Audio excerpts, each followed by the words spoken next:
This video will teach you exactly how to use your VIAFLO 96 and VIAFLO 384. The instrument is delivered in a cardboard box on a wooden crate. Cut the tape on top and open it. Take everything out and remove the top insert and the protection insert.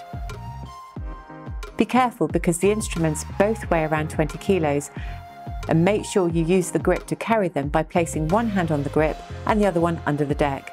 Don't move the instrument by grabbing the handle. If you need to, get somebody else to help you. To start pipetting, you need three things. Number one, the base unit.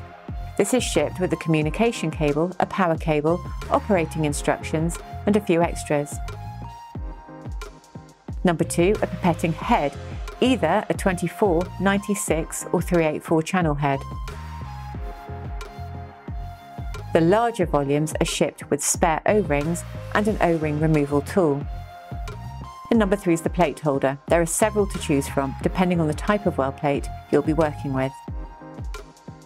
The VIAFLO 96 is compatible with 24 and 96 channel heads and can also be used to fill 384 well plates.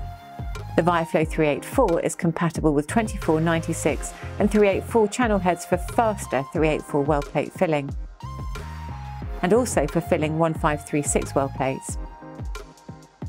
Both instruments have the same dimensions. Plug in the power supply, turn the instrument on and press the run button for homing. Don't touch the instrument while it is homing. Press the run button again for homing the pipettor. And to install the plate holders, simply place them over the pins on the deck. The guiding cutout on all the plate holders shows you where to place the plate holder on the deck.